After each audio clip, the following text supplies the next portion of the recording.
Hi, നമസ്കാരം. പ്രധാനമന്ത്രിയുടെ 7 സൂക്തങ്ങൾ കഴിഞ്ഞ 2 ദിവസമായി അന്തരീക്ഷത്തിൽ അലയടിച്ചുകൊണ്ടിരിക്കുകയാണ്. തന്റെ ഗവൺമെന്റിന്റെ പിടിപ്പുകേടിന് ജനം വലിയ വില കൊടുക്കേണ്ടി വരുമെന്നാണ് പ്രധാനമന്ത്രി ആഹ്വാനം ചെയ്തിരിക്കുന്നത്. എന്തൊക്കെയാണ് അദ്ദേഹത്തിന്റെ 7 സൂക്തങ്ങൾ? ആ സൂക്തങ്ങൾ നടപ്പിലാക്കി കഴിഞ്ഞാൽ നമ്മുടെ ജീവിതത്തിൽ, നമ്മുടെ സമ്പദ്ഘടനയിൽ ഉണ്ടാകുന്ന പ്രത്യാഘാതങ്ങളെ കുറിച്ച് വല്ലതും അദ്ദേഹം പഠിച്ചിട്ടുണ്ടോ?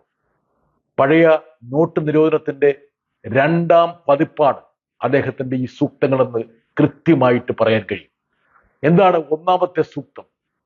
വീട്ടിൽ നിന്ന് ജോലി ചെയ്താൽ മതി, വർക്ക് ഫ്രം ഹോം. കോവിഡ് കാലത്ത് വർക്ക് ഫ്രം ഹോമിലേക്ക് ഇന്ത്യൻ ജനത, ലോക ജനത മാറിയപ്പോൾ ഉണ്ടായിട്ടുള്ള പ്രശ്നങ്ങളെക്കുറിച്ചൊക്കെ നമുക്കറിയാം. എന്തിനാണ് വർക്ക് ഫ്രം ഹോം? അവരുടെ തൊഴിൽ തന്നെ ഇല്ലാതാക്കുക, അതാണോ അദ്ദേഹം ഉദ്ദേശിക്കുന്നത്? എന്താണ് ഈ രാജ്യത്ത് സംഭവിച്ചുകൊണ്ടിരിക്കുന്നത്? അതായത് 2ാമത്തെ സൂക്തമാണ് ഏറ്റവും വിചിത്രമായ സൂക്തം. 1 വർഷത്തേക്ക് സ്വർണം വാങ്ങരുത് എന്ന്. ഈ സ്വർണത്തിന്റെ ഇറക്കുമതി ഉദാരമാക്കിയത് ആരാണ്? അതിന്റെ തീരുവ വെട്ടിക്കുറച്ചത് ആരാണ്? ഇനി അദ്ദേഹം മനസ്സിലാക്കേണ്ട, അദ്ദേഹത്തിന് സാമ്പത്തിക ശാസ്ത്രം അറിയില്ല എന്നുള്ളത് പ്രത്യേകിച്ച് പറയേണ്ട കാര്യമില്ല. അതുകൊണ്ടാണല്ലോ നോട്ട് നിരോധനം പോലുള്ള വലിയ ബ്ലണ്ടറുകൾ അദ്ദേഹത്തിന്റെ ഭാഗത്തുനിന്നുണ്ടായത്. എന്തുകൊണ്ടാണ് ജനം സ്വർണം വാങ്ങുന്നത്? മറ്റൊരു മേഖലയിലും സുരക്ഷിതമായിട്ട് നിക്ഷേപിക്കാൻ കഴിയുന്നില്ല. റിയൽ എസ്റ്റേറ്റിൽ നിക്ഷേപിക്കാൻ കഴിയുന്നില്ല, ഓഹരി കമ്പോളത്തിൽ നിക്ഷേപിക്കാൻ കഴിയുന്നില്ല, ഏതെങ്കിലും സ്ഥാപനത്തിന്റെ ഓഹരികൾ വാങ്ങാൻ കഴിയുന്നില്ല. ഈ സുരക്ഷിതത്വക്കുറവുള്ളപ്പോൾ സാധാരണ ജനം അവന്റെ പണം നിക്ഷേപിക്കാൻ കാണുന്ന ഒരു മാർഗമാണ് ഈ സ്വർണം എന്ന് പറയുന്നത്. അത് അദ്ദേഹത്തിന് മനസ്സിലായിട്ടില്ല. മറ്റൊന്ന് അദ്ദേഹം പറയുന്നത് ഡീസൽ, പെട്രോൾ ഉപയോഗം കുറയ്ക്കണമെന്നാണ്. സംശയമില്ല കാര്യത്തിൽ. പക്ഷേ പ്രധാനമന്ത്രി, താങ്കൾക്കറിയുമോ, ഈ രാജ്യത്തിന്റെ സമ്പദ്ഘടന നീങ്ങുന്നത്, ഉരുളുന്നത് ഈ ഇന്ധനത്തിന് മേലാണ്.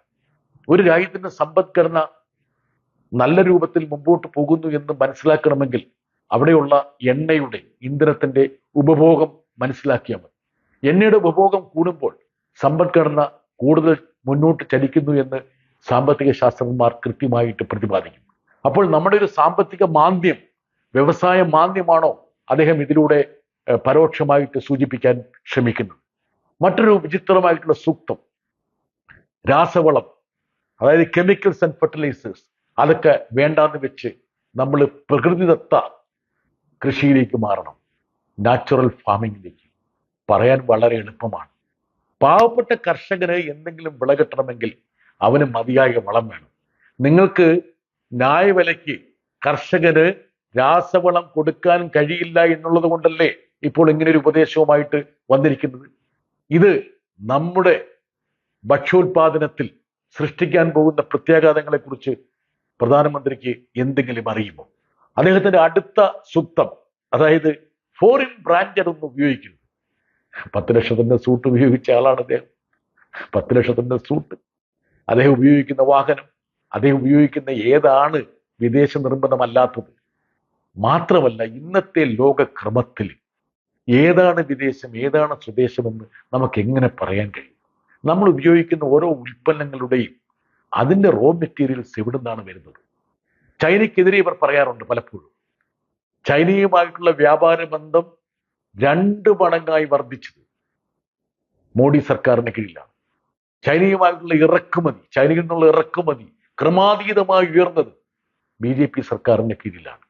ചൈനയും ഇന്ത്യയും തമ്മിലുള്ള വ്യാപാര കമ്മി ഡബിളായത്, ഇരട്ടിയായത് NDA ഗവൺമെന്റിന്റെ കീഴിലാണ്.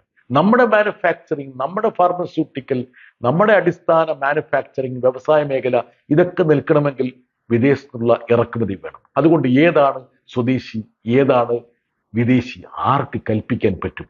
അങ്ങനെയുള്ള ഒരു മയോപ്പിക് ആയിട്ടുള്ള, സങ്കുചിതമായ ഒരു നിലപാട് കൊണ്ട് ഒരു രാജ്യത്തിന് മുമ്പോട്ട് പോകാൻ കഴിയുമോ? അദ്ദേഹത്തിന്റെ 7ാമത്തെ സൂക്തമാണ് ഏറ്റവും രസകരമായ സൂക്തം. വിദേശ യാത്ര ഒഴിവാക്കണം. വല്ലപ്പോഴും നമ്മുടെ രാജ്യം സന്ദർശിക്കുന്ന പ്രധാനമന്ത്രി തന്നെ അത്തരമൊരു സൂക്തം മുമ്പോട്ട് വെക്കണം. പുതിയ സ്ഥിതിവിവര കണക്ക് പ്രകാരം ഇദ്ദേഹത്തിന്റെ സൂക്തമില്ലാതെ തന്നെ വിദേശത്തേക്കുള്ള യാത്രകൾ ആൾക്കാർ കുറച്ചു എന്നാണ് മനസ്സിലാക്കുന്നത്. അതേസമയം ഇന്ത്യയിലെ പ്രധാനപ്പെട്ട സാമ്പത്തികമായി ഭദ്രതയുള്ള ആൾക്കാർ അവർ ഇന്ത്യയിൽ നിക്ഷേപിക്കുന്നത് സുരക്ഷിതമല്ല എന്ന് കണ്ടെത്തി അവരുടെ വിഭവങ്ങൾ വിദേശത്ത് നിക്ഷേപിച്ചു തുടങ്ങുകയും ചെയ്യുന്നു. നമ്മുടെ സമ്പദ്ഘടനയെ വിശ്വസിക്കാൻ കഴിയില്ല എന്ന് ഈ മോഡിക്ക്, ഈ പ്രധാനമന്ത്രിക്ക് ആർപ്പ് വിളിക്കുന്നവർ തന്നെ തിരിച്ചറിഞ്ഞു എന്നുള്ളതിന്റെ വ്യക്തമായ ദൃഷ്ടാന്തമാണ്. ഇനി അവസാനത്തേക്ക് വരാം. എന്തുകൊണ്ടാണ് ഇങ്ങനൊരു പ്രതിസന്ധി, കോവിഡിന് സമാനമായ പ്രതിസന്ധി നമ്മുടെ രാജ്യത്ത് സംജാതമായി? പശ്ചിമേഷ്യയിൽ നിയമവിരുദ്ധമായ അധാർമികമായ ഒരു യുദ്ധം അമേരിക്കയും സഖ്യകക്ഷിയുമായ ഇസ്രയേൽ അടിച്ചേൽപ്പിച്ചതുകൊണ്ടാണ്.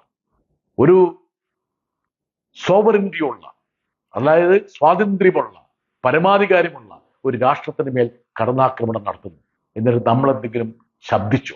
അമേരിക്കയുടെ സഖ്യകക്ഷികൾ പോലും അമേരിക്കയുടെ നടപടിയെ തുറന്ന് എതിർത്തപ്പോൾ ഇന്ത്യ എന്തേ മൗനം പാലിച്ചത്? ആ മൗനം കൊണ്ട് എന്തെങ്കിലും പ്രയോജനം ഉണ്ടായോ? ഒരു പ്രയോജനവും ഉണ്ടായില്ല എന്നുള്ളതാണ് ഇന്ന് പ്രധാനമന്ത്രിയുടെ വാക്കുകളിൽ നിന്ന് മനസ്സിലാക്കുന്നത്. അതുകൊണ്ട് എനിക്കൊരൊറ്റ കാര്യമേ പറയാനുള്ളൂ. മിസ്റ്റർ പ്രൈം മിനിസ്റ്റർ, താങ്കൾ താങ്കളുടെ ഉത്തരവാദിത്വം നിർവഹിക്കുക. സൂക്തങ്ങളിൽ അഭിരമിക്കേണ്ട സമയമല്ല.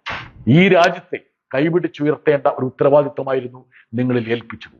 പക്ഷേ ഈ രാജ്യത്തെ ചവിട്ടിത്താഴ്ത്തുന്ന തലത്തിലേക്കാണ് താങ്കളുടെ പ്രവൃത്തികളും വാക്കുകളും മാറുന്നത് എന്നത് ദൗർഭാഗ്യമാണ്.